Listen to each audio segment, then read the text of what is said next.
!KSL in the chat. There is a Patreon page for this tournament where you can support, you can pledge, and you can get the replay packs from these weeklies.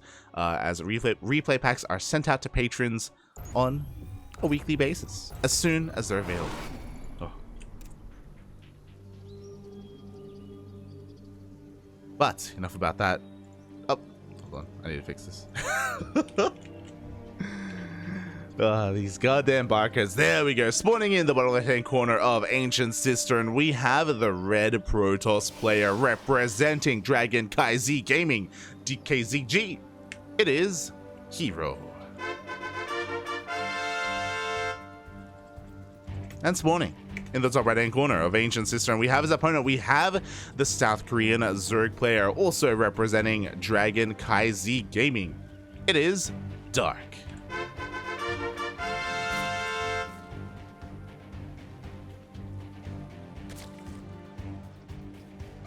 Oh, the dance. Up. We do see Dark gonna be delaying his natural a little. Oh no, actually he sends out a second drone, mate. He really doesn't want to take the unnatural natural. This is gonna be slightly delayed, but the added value here is that he doesn't have to take the unnatural natural. Oh, there we go. He wants to take his base. And yeah, I don't know, it was just really cute. We saw like a little bit of a dance between the workers to try to fake each other out and figure out who's going where. In the end, Dark is able to expand. Back at home, we see a gate expand set up from herO. Everything looking standard and normal between all these players. And again, I guess to reiterate a little bit, even though herO did popularize the quote-unquote herO style that everyone was doing last year, which is of course triple Oracle into Blink and +1, into that kind of mass stalker transition with Oracle to Oracle support, that's kind of fallen out of fashion a little bit. And herO still does it, but it's like every now and then, like every 5 games or something, you know. Like, he is so much more than that, right? He isn't defined by one build. herO is just much more complex than that, and that's what makes him a terrifying opponent. That's what makes him the best Protoss player in the world, is his ability to just mix up his builds, and not just that, be very innovative and, you know, be very unique with his approach to a lot of these matchups, especially, I mean, every matchup, PvZ, PvT, and even PvP. We've seen a lot of it in PvP recently, just having a different approach, going for a different unit composition, and just styling on people. I was casting with Chase a couple of weeks ago. We casted, what, Classic versus herO. We casted the herO versus Creator, and herO, mate, he popped off. I was casting with Asher as well. herO in PvP is a sight to behold. Last even here in PvZ, terrifying. And this is what I mean. We have a Stargate opener, which is standard, but he is opening up with a Phoenix. With this Phoenix, he's going to be able to deny vision and hunt down these Overlords very quickly. From here, we can go into an Oracle again, so we can hide the Oracle opener, or we can continue Phoenix production. But there we go. We are indeed going to be hiding that Oracle. With the death of this Overlord, Dark is going to be a little bit in the dark as to what herO is up to and what he needs to prepare for. Because of that, Dark is going to have to prepare for everything. Oh, ooh. Nice target fire there by herO, able to deny that creep tumor. Overlord does go down. And this is going to be supply block. It is going to be supply blocking Dark for a little bit here. Meanwhile, Lings are rushing across the map to try and force a denial or a delay on that third TC. Nicely done. He does get an Oracle. Sorry, he does get an Adept, and he forces the Oracle to waste his energy here across the map. On top of that, Dark also confirms the fact that there is an Oracle. Oh, no transfused energy. A second Overlord goes down here. The Phoenix does take a little bit of hull damage, but it's worth it. Dark heavily supply blocked. 6 Overlords on the way. Oof. The power of the Phoenix. Meanwhile, we see another Ling run by, and we're going to be able to get another Adept, another 2 Adepts even. Not too bad. Once again, keeping the Oracle at home, keeping the energy low. And Dark is not stopping, by the way. Dark has cut workers at 33 for the time being. He's going back into droning, but he's got 16 Lings on the way. That's a lot of Lings. And the Lings, they're kind of being spotted here by this Oracle. The third base is completely empty right now. herO should be rushing his way back home, but it looks like he's confident in his defense. He's confident in his shield battery, his adept, and his Oracle. Yeah, he has more than enough back at home. herO doesn't have to turn around. He goes straight into the main base. No Spore, but the Queens are in position, and with good enough target firing, they do push away that Oracle. Barely survives. So another Overlord goes down. Unfortunately, these Lings have hurt Dark more than they've helped him. They haven't really been able to do too much, and Dark delayed his drone production to actually make all of these Lings. And they just haven't paid for themselves. Not yet, at least. Not yet. At least the Lings are still alive, and they can still threaten, and they can still force these Oracles to stay at home. As I don't know if you saw that. That's a 4th Oracle. We're not stopping the Oracle production. And likewise, we're not going into Blink. We do have the +1 charge follow-up, which again has become quite popular recently. herO as well adopting that. We do see all the Oracles rushing across the map, and with 3 Oracles, we can focus down Queens. Up, up. Ooh, nice target firing from Dark. He does end up getting that Phoenix, but the Oracles go in towards the 3rd. They go for a run by, and they get 8-9 drones. Oh, that's a lot of drones. Of course, this means that the Oracles aren't at home to defend, so Dark is going for a massive Link counterattack. Oh, but the Adepts are on hold position. Oh, we are going to get... Oh, we almost get a surround. But last, the Oracles make it home in time. We do have a couple of Zealots. I believe they were spotted by Dark, and now Dark should be fully aware of the Zealot charged out composition that's going to be on the horizon here. Otherwise, there's no reason to warp in Zealots. Meanwhile, Stasis trap into the main. Nice reaction from Dark. Only a single drone gets stasis.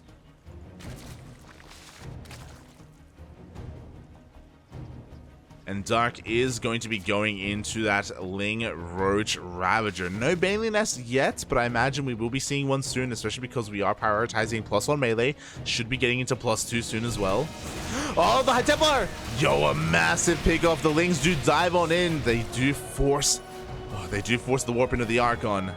Weren't quite able to get the High Templar in time. That would have been huge. Meanwhile, what's interesting to me, we have +1 air attack on the way. That's crazy.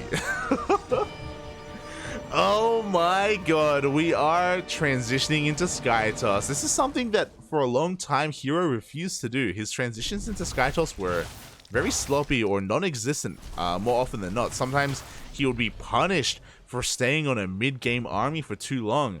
But herO, as he gets his 4th base, he is just rushing out that Flea Beacon. And what does that mean? Well, that means that even though he has the composition, he has the tools to go into charge out Archon, he doesn't have the gateway count. He is skipping out on gateways to go for tech instead. That means that his army is quite small. He has half the army supply of Dark right now. herO is at his most vulnerable as we speak. The longer this goes on, the more carriers are going to be coming out. So herO is in the middle of transitioning. Meanwhile, Dark has droned up to 76, and he is done droning. He's also amassing a Roach Ravager army. This is the time to move out. The move out is being spotted by these Oracles. They do see the army moving out across the map, and I don't know if herO can stop this. We don't really have much of anything to defend. herO just maybe being a little bit too greedy. Zealots are going to be cleaned up. The Oracle's doing what they can and raining down lasers from the sky. Dark is respecting this. There is one disruptor. Oh, and I don't know if we needed to. I mean, again, we just don't really have too much to work with. I guess now we have some reinforcing Zealots. Dark is going to be backing up, but there we go. He is just regrouping and going in once again. Just waiting for that Nova to be baited out. At the same time, he's going for another run by herO towards the natural base. Oh, there are going to be 2 disruptors here, though. And Dark rotates over it now. Oh, no! The probes! Oh! The probes run into the waddling Banes. 19 probes go down. A little bit of a misstep there from herO. But what's important is that the carriers have just been revealed. This is the first sign of the carriers, and there we go. We have a Spire immediately to respond. Dark knows that he still has a lot of supply that he has to get rid of. He needs to trade here with herO. Up. Oh, the wall wasn't a wall for the time being. He dives on top of these Archons. Oh, the splits are just a little bit too good. This is an expensive loss for herO. He loses 4 Archons. Oh no! The Banelings trade efficiently as well, and yeah, herO's having a bit of a hard time. Novas are going to be going up, and again, great splits coming in from Dark, but despite that, there are just so many Disruptors, so many Novas. The Roaches are going down anyway.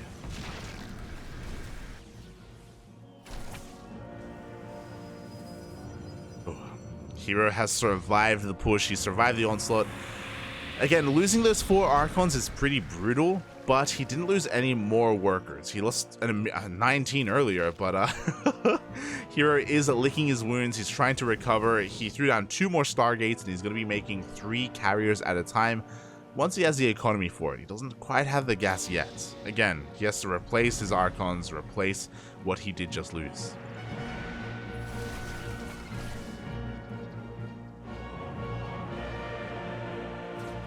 Meanwhile, here we go. We do see a little bit of a poke here from all of these things. At the same time, Banelings waddle in towards that third. This time, a better reaction from herO. Only loses 4. Things are coming back in, though, to clean up. Yo, there are no shield batteries? With no shield batteries, the cannons go down, and the probes are being focused down by the Lings. Once again, herO just slipping up a little bit in the defense. And Dark continuing to find these holes in his armor. herO not able to stabilize with his economy, not able to take advantage of it to really apply any pressure whatsoever. So Dark is free to take more bases, to drone up. We are working towards 82 drones. The Corruptors are out. The Prism is gone.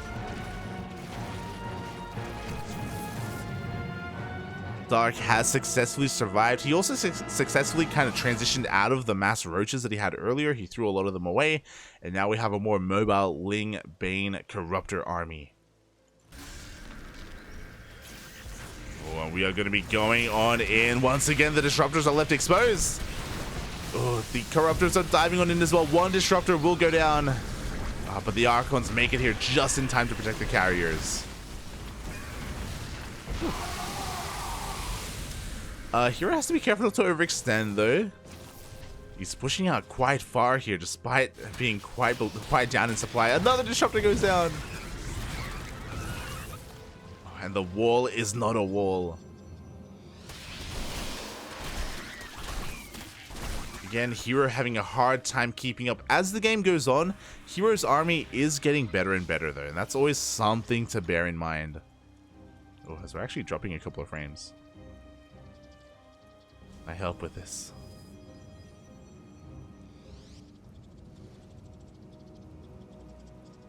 Uh-oh. Oh no! Have I crashed? Game paused. Oh, Jesus.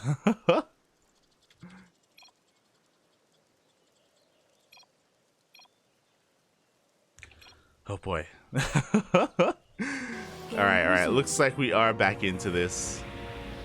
My PC, I mean, the internet is fine. My connection to OBS is fine as well. But, of course, if things become an issue, I will leave. I will 100% leave. All good. Oh, the carriers are going to be moving on forward. Meanwhile, at the same time, Ling Bane Roach pushing on that front line. Busting through the natural base. Oh, the frame, there's so many particles in the game. And it looks like a base is going to be going down across the map, but herO is turning around with his Skytoss army. The Lings are busting into the natural. A lot is falling here, but the army of herO is still standing strong, and that's something to bear in mind.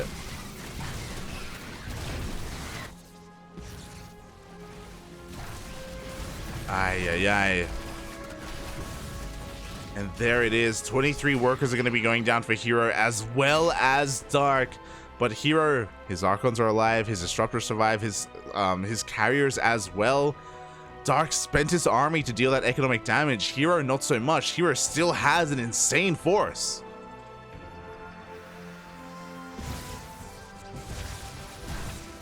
And with this insane force, I don't think Dark can really engage.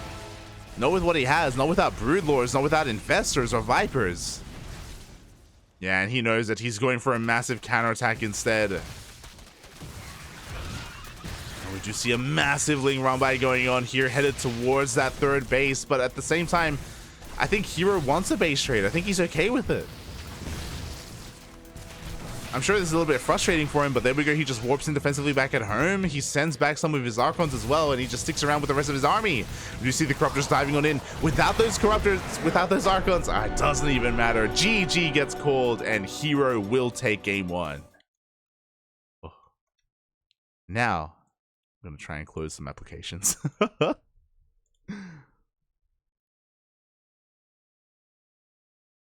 Oh, GG. Just gonna close some tabs as well. Just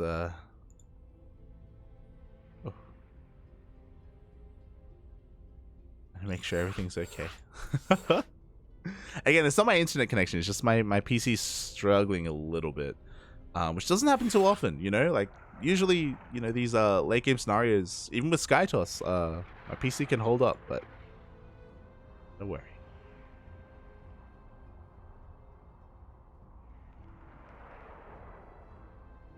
Didn't it say attempting to reconnect?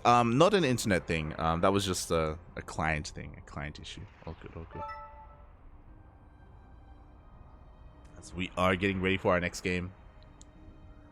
I'm sorry, Dark. I just want to hold you tight in my bed. Este chappy. Este chapster. Ay, ay, ay. Oh.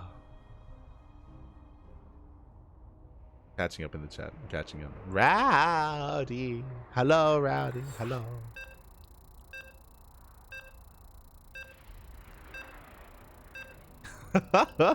There's the copy pasta. I mean, mate, Dark, he needs your copy pastas. He needs your support in the chat because he had a bit of a rough go at things here in game number 1. He did respond very quickly to the SkyToss, as in throwing down the Spire when he did. He was doing a great job with his Baneling run-bys initially, and even Ling run-bys. But alas, he wasn't able to muster a good enough army to deal with the Disruptor Archon carrier kind of composition. Because he was so Ling heavy, he really had to rely on run-bys instead. And it was doing damage with those run-bys, but he could never really engage the main army. And now, here we go, we are getting into our next game, and spawning in the top right-hand corner of Altitude, we have the South Korean Protoss player representing Dragon KZ Gaming, DKZG. It is herO. And spawning in the bottom left-hand corner of Altitude, we have his opponents. We have the South Korean Zerg player representing the same team, Dragon KZ Gaming. It is Dark.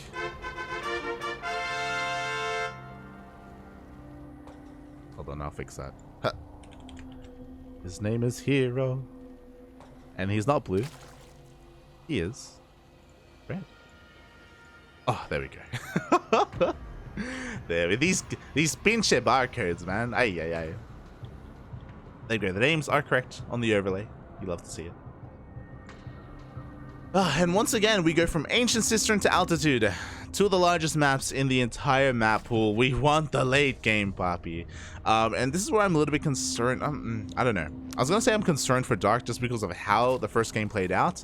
But to be fair, on Altitude, the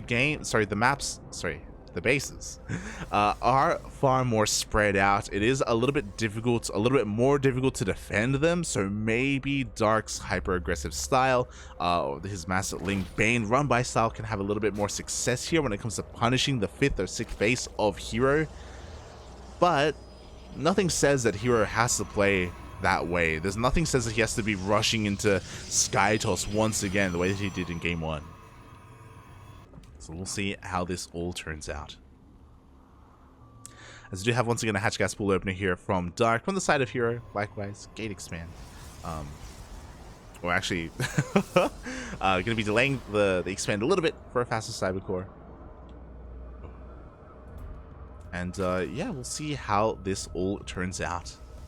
Personally, I hope that I wish the best to Dark here. Regardless of how the series turns out, I want to see an ace match. I want us to go the distance and go all the way to game number 3. It's my dream. Oh, it's what I want in life. Can we get it though? We'll see. So again, a Stargate opener here coming out from herO. Last game, if you recall, he did go Phoenix first. Phoenix into Oracle. And that Phoenix put in a lot of work. The Phoenix got like 3 Overlord kills. It was insane how heavily Dark was being supply blocked by herO in the early game. Is he gonna do it again? For the time being, the Adept just threading a shade into the main. Just getting some scouting going. Just making sure that, again, no additional gases have been taken. The drone count is looking quite good. Shouldn't really be committing in, not with one Adept anyway. As this time we don't have a Phoenix, you know, we're not going to play around with any of that. We're just going straight to business and going for an Oracle first instead. I guess it makes sense, you know. The Overlord pillar here on altitude is quite far out, so it's a little bit harder for Dark to scout this and prepare for this. herO can get away with this a little bit longer. The Oracle is going to zoom across the map. We have a second Oracle behind this, as to be expected. And we'll see if herO stops at 2 Oracles, or he keeps going to 3, or even goes up to 4 once again, like he did last game. Because why stop making Oracles? Why stop, Poppy? Why stop? The first Oracle dips into the main base, and no spores are here in position, but the Queens are going to be able to fend this off not before 3 drones go down. Actually done here by Dark to be able to force that back, but herO still finds some damage. Meanwhile, the second Oracle is racing across the map. Third Oracle is being produced, and this third is looking pretty exposed. Oof. Thankfully, Dark was able to recognize that, and he does pull the boys out of there as soon as possible, but still 2 more drones go down. We're going to see a 3rd drone, a 4th as well. Oh my god. More than we really expect to go down at this stage of the game. 7. Ay. Now we have that 3rd Oracle making its way across the map. Back at home with these 3 Adepts, with the Sim City. herO isn't going to need them. And the Lings, they know that. They can't really find any value across the map. They force to turn around. Dark getting supply blocked a little bit here, stuck on 66. At least this time, the creep has been spread. The Queens are getting into position. And this time, the Oracles don't find their way in. Oh. For now, at least. For now. Behind this, Dark, he's just trying to recover his losses. He's just droning as best he can, as much as he can. But herO, he just slips his way through anyway. 2 more drones. Can he get a 3rd? Up! Oh my god. Oh, herO. Dancing with death a little bit too much there. 1 Oracle goes down to the Spore of all things. Meanwhile, at the same time, we do have a group of Adepts head towards the 3rd base, but no, they are denied by those Lings. And after losing that Oracle, Dark he's able to recoup his losses a little bit here. 1 Oracle for 9 drones. Still a better trade for herO overall, but at least Dark was able to snipe that.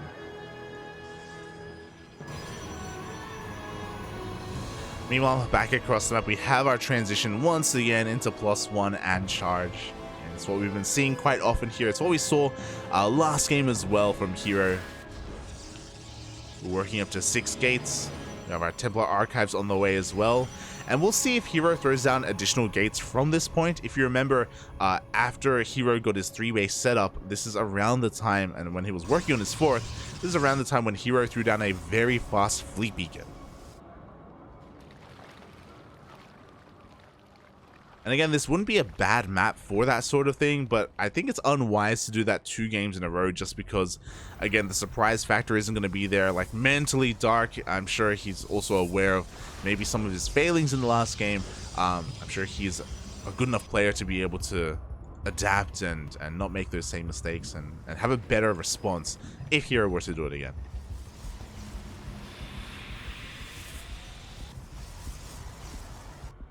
As we actually have a Phoenix. Interesting. It's a bit of an awkward time to make a Phoenix, but a Phoenix nonetheless to help out, I guess, clear out some Overlords and get some map control. I'm curious if he's going to make more than 1 here. As the Oracles across the map, they're just looking to scout a little bit. Oh my god, we get a full surround. Dark!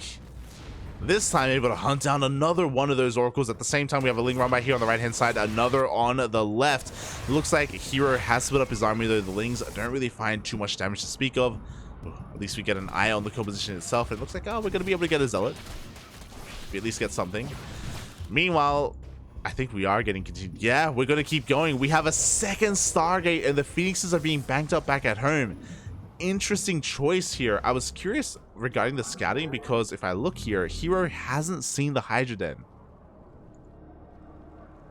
I was curious if like maybe he had spotted something else that kind of prompted him to go in this direction. But we have a Hydra Den. We're going straight into Lungers as well. Interesting. This is going to be an interesting dynamic. Like, Phoenixes can do fairly well against Hydras, especially if the Hydras are in low numbers. They're going to do exceptionally well against Lurkers as well. And I'm pretty sure Dark wants to rush into Lurkers. Like, he's going into a pretty heavy anti-ground toss army.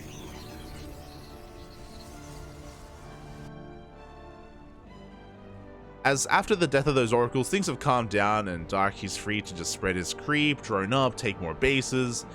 He's looking pretty comfortable overall. He's just being active with his army, wants to trade in some way. And there are definitely opportunities for him. Oh, there we go. His army has been spotted. The Phoenixes are about to reveal themselves as well. And we're going to be hunting down some of these roaches. We're going to be forcing a Hydra response as well out of Dark. Behind this, we have a third Stargate and a Fleet Beacon. Wait, herO wasn't playing like this at all last week. Against Solar, he wasn't doing this at all, but you know what? It's just the flavor of the week. He's just transitioning into Sky Toss a little bit faster in a bit of a different way on some of these larger maps.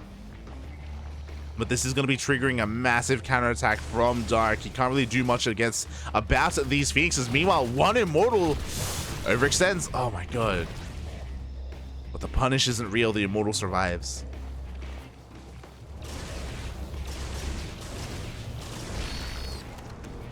And these Phoenixes, they just keep getting more and more value. We have Vipers on the way, but Dark has to babysit those Vipers so heavily against these Phoenixes.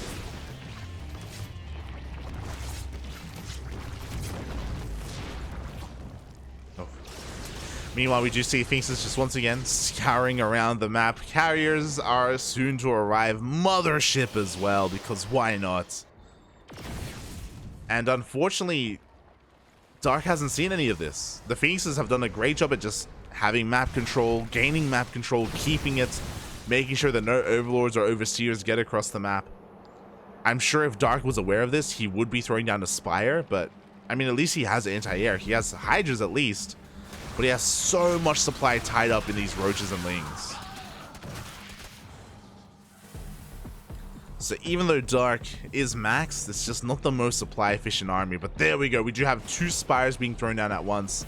Is this too late though? We'll see as we have a Zealot round. Maybe we are forced to cancel the fresh space of Dark. The 6th even.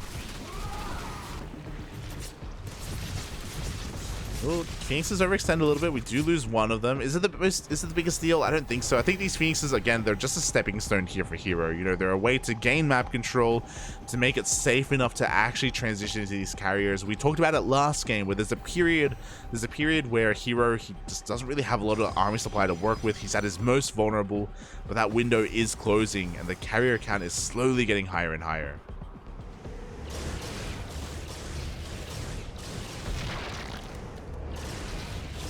Working on a Neural as well, Neural Parasite. Interesting choice here. For Dark.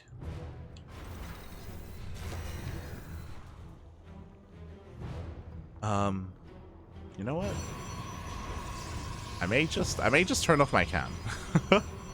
That may help. Like, I understand that we're dropping some frames. We're dropping some frames. We're stuttering a little bit, so I'm gonna turn off my cam and see if that helps. Hopefully it does. Oh. As you see, herO just slowly, thankfully we didn't really miss anything. herO going to be taking his base towards the top left, and Dark just hasn't really been able to penetrate through much of anything. He does have a Spore Forest in the middle of the map, not just the middle, all over the place as the creepers continue to be spread. The game is going to be slowing down from this point forward here, unless herO is able to find an opening, but nah, there is no opening. More spores, more spines. Dark is just turtling up here as best he can. He's accepted his fate. We're going to the late game.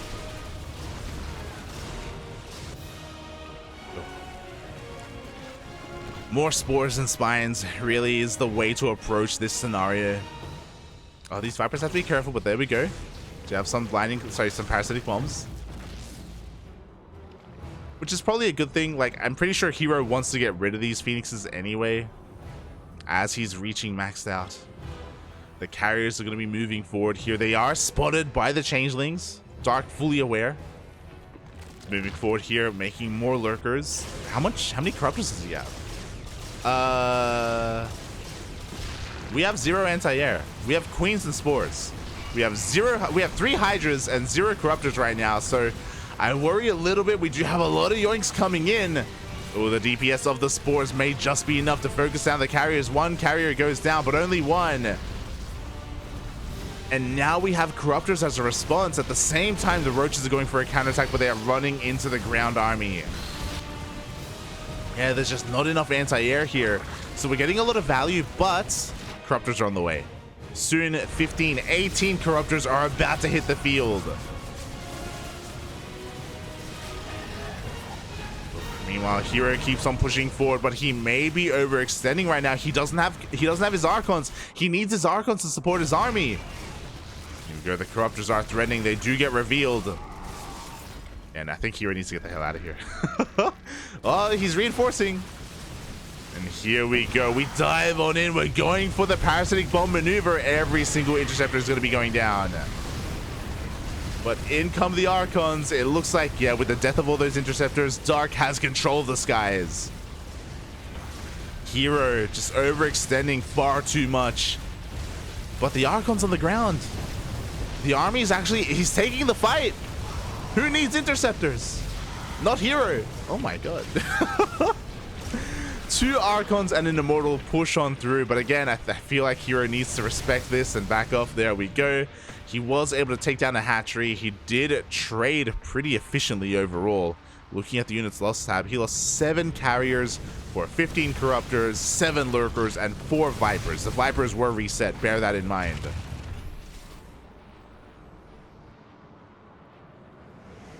And now we have the Archon count that we needed earlier.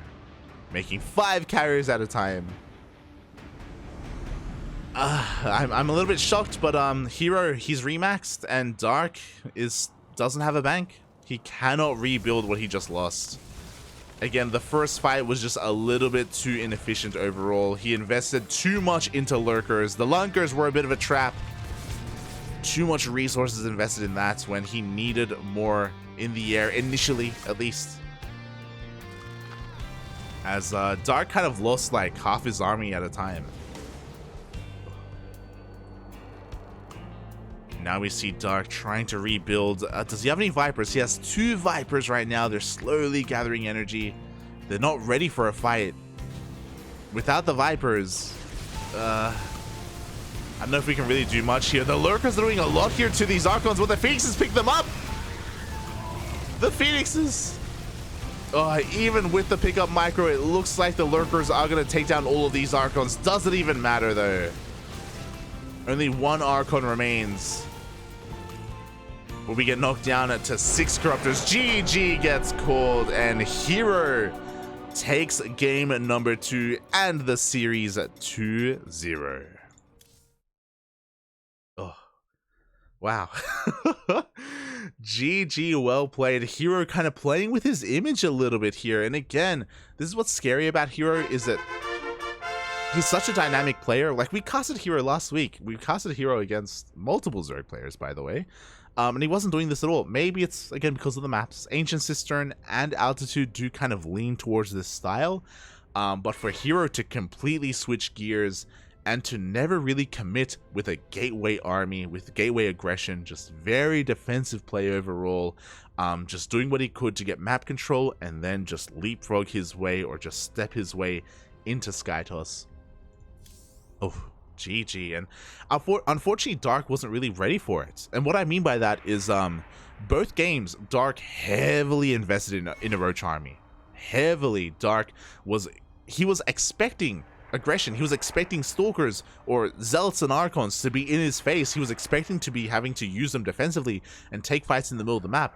But herO never gave him that. He never gave him the fights that I'm sure Dark wanted. And because of that, more often than not, we were stuck with situations where Dark was getting close to maxed out and he was up against, you know, a player that was making carriers and he just had like, what, 50 plus supply in Roaches. And that's just not something that he ever wanted to, that's not a situation that he wanted to be in. And he had to slowly trade them off, slowly trade out. Again, this last game, he wasn't sure about how heavily committed herO was to the Skytoss, so he made just an insane amount of lurkers as well. Ugh, GG. Again, herO doing a great job at just, you know, keeping Dark on his toes, and Dark having a hard time kind of reading what exactly herO was up to. And with that, herO moves on to the grand finals, where he's going to be waiting for his next opponent. It is going to be a Terran. It is going to be either herO or Maru.